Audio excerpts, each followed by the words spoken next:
Let's talk about disabilities today. I know it's not something you're running towards. It's not something we want to think about. I get it. But how many times do I put you in an uncomfortable situation? Oh, you're listening to the Human Resource, and my name's Pandy Pridemore. I want to do this because we had a show a couple of weeks ago, and we alluded to the oversight of the Department of Labor, and we talked about the oversight of the Department of Labor and the Americans with Disabilities Act. So I wanted to come back and touch on this again, because what fascinates me about some companies is they don't realize that begins at the very beginning of any encounter or any engagement with candidates and employment. ADA covers candidates when they fill out that paperwork to apply for a job. And when they come in and meet with you, they're protected. I mean, they are, if you have 15 or more employees, if you are of a size that ADA applies to you, and that's not a lot. I would say the majority of the people who are listening are 15 or more. And if you're not there, if your business is growing, you're gonna be there much faster than you think. So what I wanted to talk about today is, how do we handle conversations involving disabilities? Now, if you've been probably trained in ADA, and there's some really good training programs around, you'll have to admit that when somebody's got a disability, it doesn't go away. Almost all of us have a disability of some sort. And so it's something we have to live with when we're running a company or owning a company. And so I want you to think hard again about how your people are trained in regards to the boots on the ground, your supervisors or team leads, but even the ones that are doing the interviewing. Are they prepared for these kind of conversations? So let's take it a little further. Remember, EEOC oversees the Americans with Disabilities Act as well as Title VII. And that's the governing body that's going to have their eyes on us during this topic. And they describe an individual with a disability as a person who has a physical or mental impairment that substantially limits one or more major life activity. Someone who has a record of such an impairment or is regarded as having such an impairment. Now think about what I just read. When I started in human resources over 40 years ago, disability was something like someone blind, or someone who was in a wheelchair, someone with only one arm, someone who had very, very limiting abilities physically, and who truly were disabled according to the time period.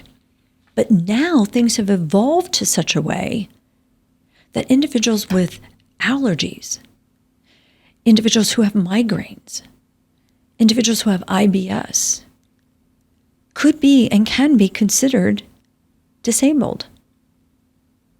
Now, this isn't necessarily something we want to make sure all of our employees know, but at the same time, we're talking about the laws that are in place to protect these individuals. You need to know how to deal with this. I have to remind individuals on a regular basis that conversations around disabilities happen all the time. And conversations aren't just verbal, but anytime you text, anytime you do chat room, anytime there's an email, any kind of communication is that conversation. So information about someone's health, or if someone's coming to you and saying, hey, yeah, my migraines are really, really bad right now. I'm gonna need to start coming in later in the day, or I'm just not gonna be able to sit in a chair for 8 hours. I absolutely have to get up and walk around about every 2 hours for my back. Here's the one I see more often than not. I know I'm not allowed to eat on the manufacturing floor, but my diabetes requires that I consume something every 3 or 4 hours. I have to be able to stick something in my mouth, candy or something of substance. So I ask you, are your team leads, are your supervisors trained to handle those conversations? I was in a training program the other day, and it was interesting. We were talking about disabilities, and we were talking about ADA, and one of the store managers spoke up, and she goes, "Oh, well, I've got somebody who's on crutches." And I said, "You've got somebody on crutches on the production floor?" And she goes, "Oh yeah, she does this, that, and the other, and yeah, she's doing great worker." And so I proceeded with, well, how long will she be on crutches? Because a production floor is really not the place I would be putting somebody on crutches. And she looked at me and said, "Oh no, it's a permanent condition. This is going to be something that she has to do." And the corporate HR people who were clear in the back of the room, I mean, her eyes actually got quite large, and I said, "Oh, okay. Well, did you talk to corporate about this? Does your corporate HR know about this?" No, don't. I didn't think they needed to know. So, okay.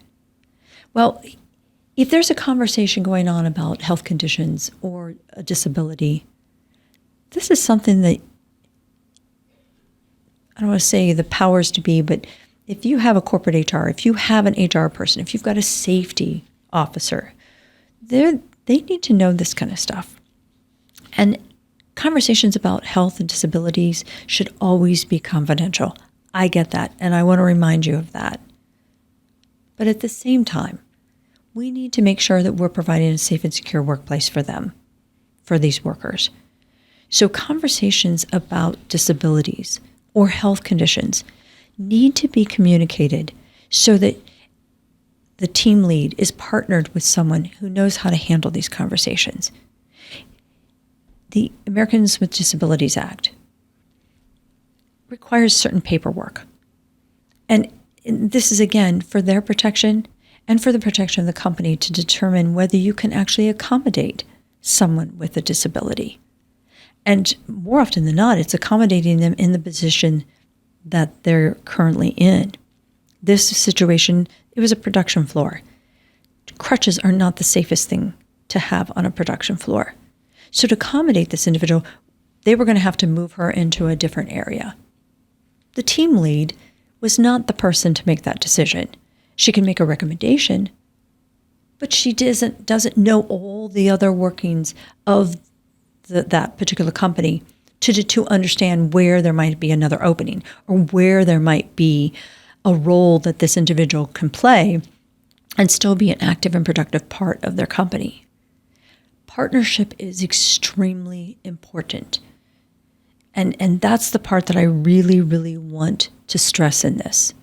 The Americans with Disabilities Act requires, and so do a few other situations, but they require something called the interactive process.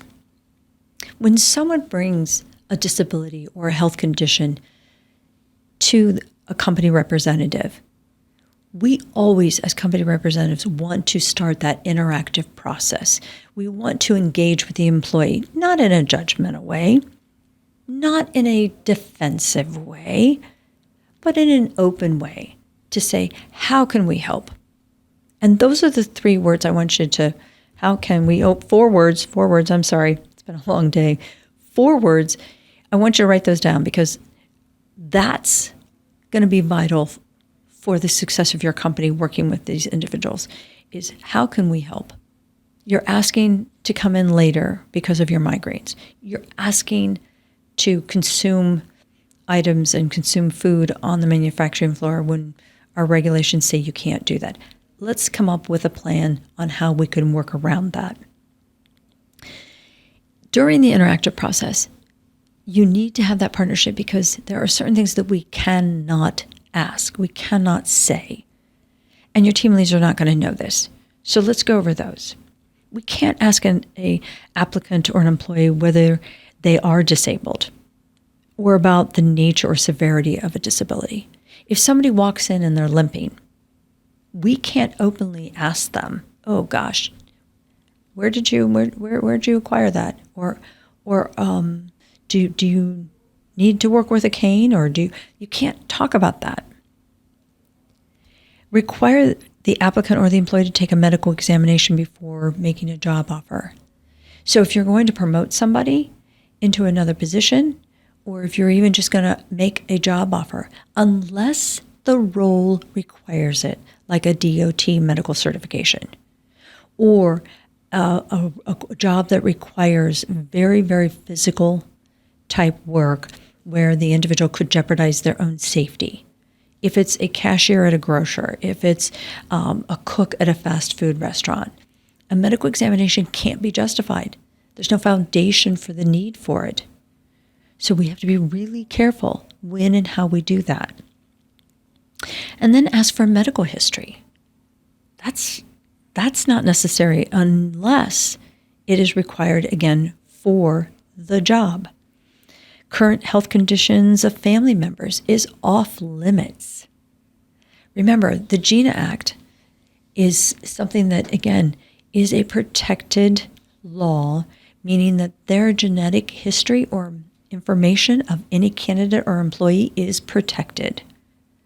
So even if they say, "I've got cancer," it is unlawful for us to ask, "All right, but are your children likely to have it?" Because we don't want to employ any of your children. Is this something your parents have? Because if your mom's had breast cancer, you're more likely to have it. That is off limit. It has nothing to do with the relevancy of the job.